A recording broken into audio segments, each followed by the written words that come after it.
We're back on Cricbuzz Chatter with Michael Vaughan as we look ahead to the second test of the series.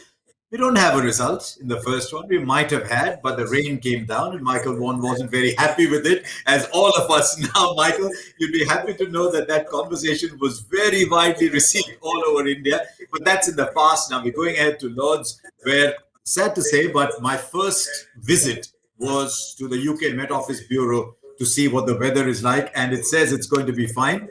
So, Michael, we're going to get 5 full days, maybe 4 if it ends, or 5 at Lords. Yeah, well, I'm up at home, which is about 3 hours away from London. But as you can see from my window, the sun is glaring through, and I believe there's no rain forecast up north or down south for the next week. So we should be set fair for a full test match.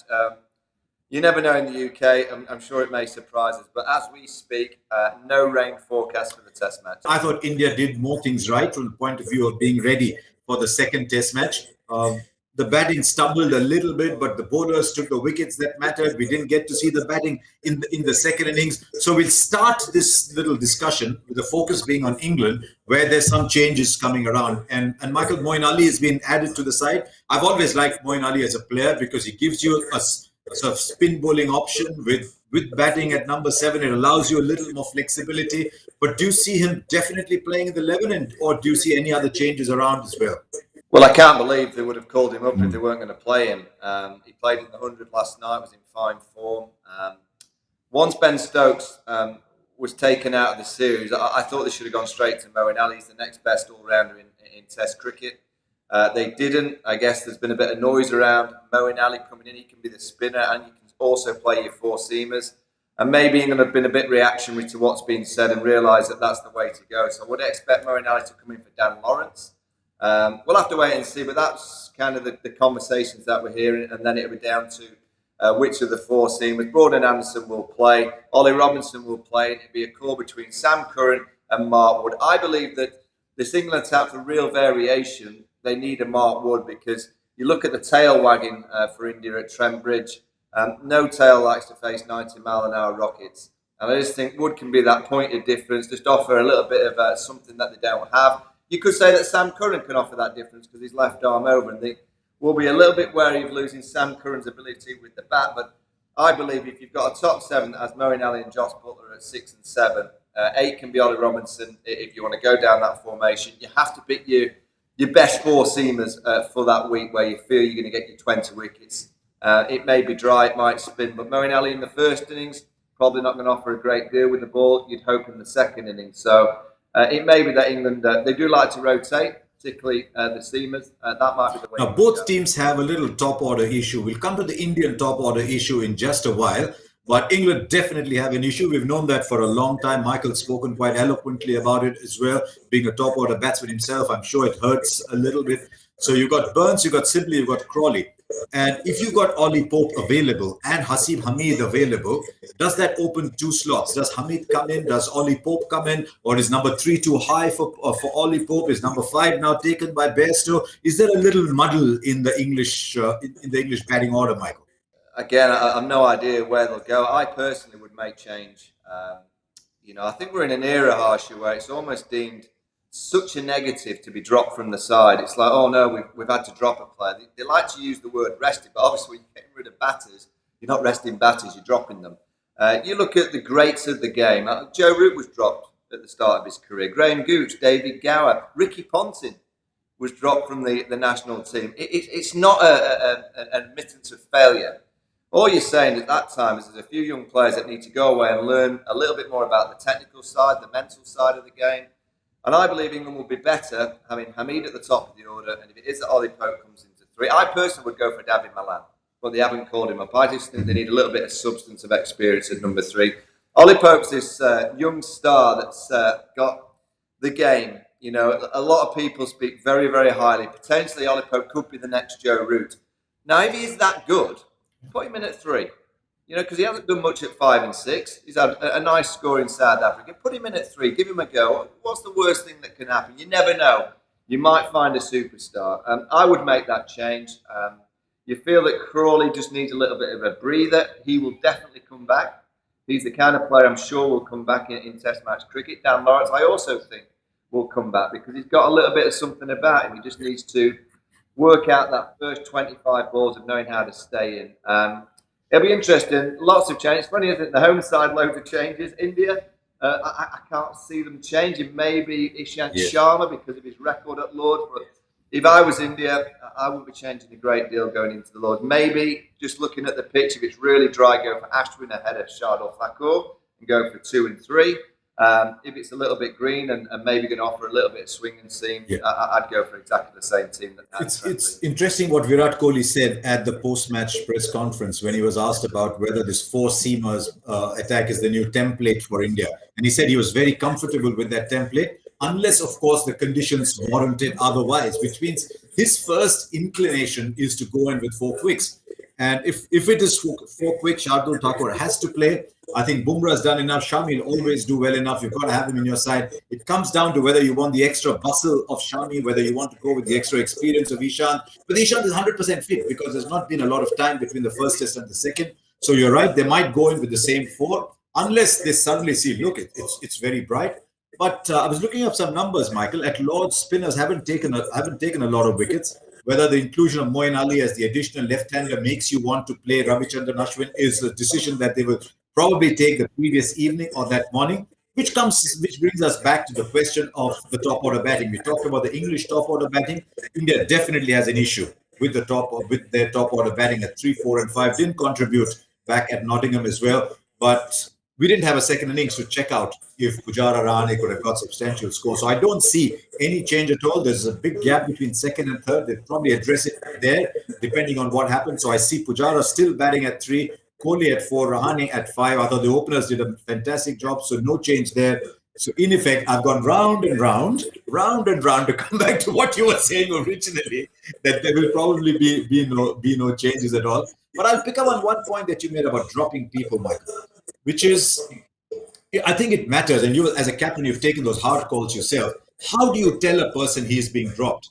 Do you cast him aside and make him feel terrible about it? Or do you tell him, look, it's just not happening and I'm looking forward to welcoming you again? I mean, India's dropped Virat Kohli. Virat Kohli's been left out of the side more than once in his early years.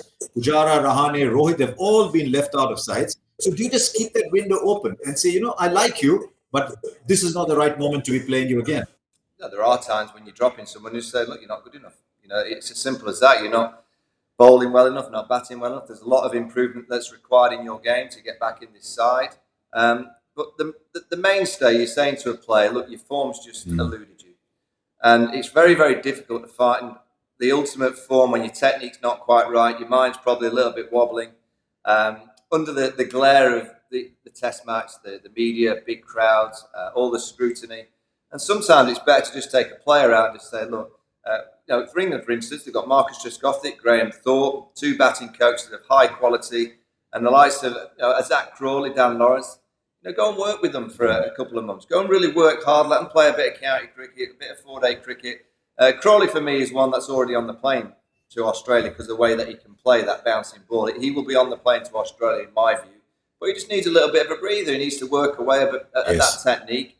I just don't think, I just feel we're in an era where if you get dropped, it's deemed that it's a complete negative and you'll never come back. Because England do tend to give the players, and rightfully so, probably more games to try and find out about than back in the day where you got 1 or 2. That was ridiculous. Whereas sometimes I watch now and think they're possibly getting too many games.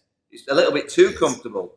High-level international sport is ruthless. You have to perform, and if you don't, you know that you're going to lose your place in the side. I mean, I will ask you, Harsha, from an Indian perspective, if Pujara fails this week and Rahane fails this week, I know Virat's rock solid, but those 2 in particular, if they have a bad week, do you think India would change number 3? I think India have options at the top of the order, and I just wonder if they might want to consider one of those and play KL Rahul at 3.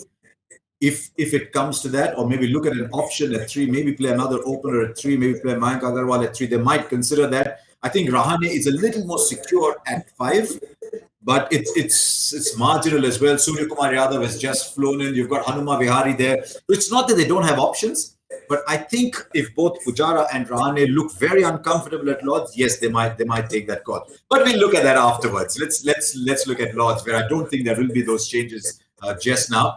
I'm looking at players to watch out for, And I cannot see England, I cannot look beyond Joe Root, who has almost 30% of the runs for England. So he has to be the key player. So my key player for England is Joe Root. So I think he'd do well to get some support from a lot of other places. You're in the England camp, Michael? Who's that key player? I'm going to make it dead obvious. Virat Kohli hasn't got a century for quite a while. Lords inspires players. Lords brings the tingles down the back of the neck as you walk through the Grace Gates into the dressing rooms, up those magnificent steps, looking at all those wonderful paintings. Mine's not so wonderful, but it is there if you want to have a look. It's not a great one, but it's worth having a laugh at. I think great players get inspired by great grounds and great moments, and it wouldn't surprise me at all if Virat's waving his bat for three figures this week. I'll leave you with one thought though. India are picking Jadeja over Ashwin because of his batting skills. The last time India played a test match at Lords in 2018, Ashwin top scored in both innings. So maybe there's just a little message there. But we'll wait and see if it is dry. India's batting in 2018 at Lords was dire. So let's wait and see. I think based on what we saw in Nottingham, I think India still have the edge. There is no Chris Brooks, who seems to own Lords in the last few years. So I think India still have the edge. But Michael, in case you agree, by how much? In case you disagree, tell me. I think England will be Yes. better for the game at Trent Bridge. I think the likes of Butler, Bairstow, having played, they didn't get a huge amount of runs, but they'll be better for the week playing Test match cricket. It's just the pressure. I mean, it's just the batting. Can that batting? England don't look to me like they're a batting lineup that's going to get 400, 450. They're a 300, 325 type kind of team. And on a bad week, they get bowled out for 180 in one of the innings, which puts them under a huge amount of pressure.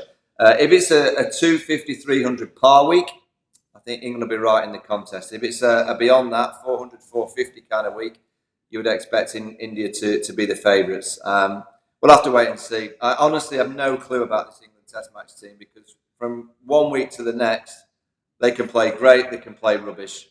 This year, it's been more of the rubbish kind of that's been coming out, but I never write them off in English conditions because they have players that can suddenly arrive and play to a high standard. So I honestly, Harsha, I'm not sitting on the fence. I've no clue. And it is such a nice thought that an Ashes winning captain has no clue because I don't either. We'll wait and see what happens. I'm hoping the sun is out. It's a little dry. I still like the three fast bowlers, two spin combination. I hope India can play that, but that'll depend on the conditions. We'll discover it's not that far away because these test matches are coming very quickly together. So we will, of course, be back at the end of every day's play on Cricbuzz Chatter with Michael Vaughan. So see you again at the end of day one of the test.